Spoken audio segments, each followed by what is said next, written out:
நாளைக்கு சட்டமன்றம் கூடுது. தொடர் சர்ச்சையா இருக்கிற கிளாம்பாக்கம் பேருந்து நிலையத்தை பத்தி அதிமுக சைடுல இருந்து நீங்க பேசுறதுக்கு எதனா வாய்ப்பு இருக்கா? நேற்றைய தினமே கிளாம்பாக்கம் பேருந்து நிலையத்தை பற்றி தெளிவா ஊடகத்திலையும் பத்திரிகையும் தெரிவிச்சு விட்டேன்.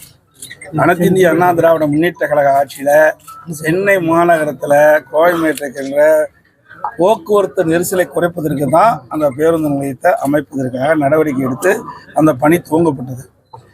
விடியா திமுக அரசு அமைந்த பிறகு வேகமாக முழுமையாக அந்த பணி முடியாமல் அவசர கோலத்தில் அது தைப்பண்டிக்கும் போது திறந்து மக்கள் எல்லாம் சென்னையிலிருந்து தங்களுடைய சொந்த ஊருக்கு செல்ல முடியாத அவதிப்பட்ட காட்சியெல்லாம் தொலைக்காட்சியிலையும் பத்திரிகையிலையும் பார்த்தோம். அதோட இந்த 2 நாளைக்கு முந்தி போக்குவரத்துறை அமைச்சர் எல்லா ஊர்களுக்கும் தடையில்லாமல் பேருந்து வசதி செய்யப்பட்டது என்று தெரிவித்தாரு.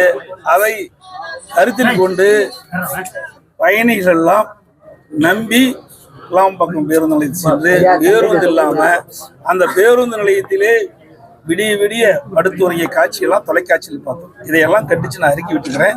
ஆகவே இந்த அரசு எதை செய்தாலும் திட்டமிட்டு செய்யாத காரணத்தினால் இன்றைக்கு மக்கள் பெரும் அவதிக்குள்ளாயிருக்கிறாங்க. இந்த பேருந்து நிலையத்தில் தமிழகத்துல அவ்வப்போது படுகொலைகள் நடைபெற்று வருது. இன்னைக்கு பாத்தீங்கன்னா பெரம்பலூர்ல ஒரு வாலிபர் ஓட வெட்டி கொலை செய்யப்பட்டிருக்காரு. தமிழகத்துல இப்ப சட்டம் ஒழுங்கு எப்படி இருக்குன்னு பாக்குறீங்க சார்? தமிழகத்தை பொறுத்த வரைக்கும் நான் ஏற்கனவே இந்த ஆட்சி அமைந்ததிலிருந்து மக்களுக்கு பாதுகாப்பு இல்லை. சட்ட ஒழுங்கு அடியோடு சீர்கெட்டு விட்டது.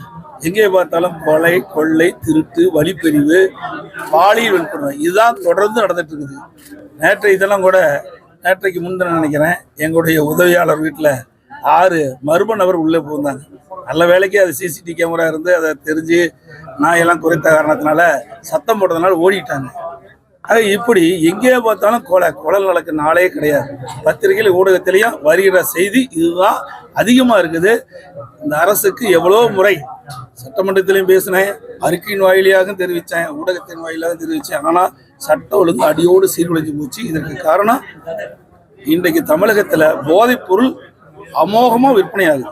எங்கேயுமே போதைப்பொருள் விற்பனை தடுப்பதற்கு இந்த அரசு தயாராக இல்லை.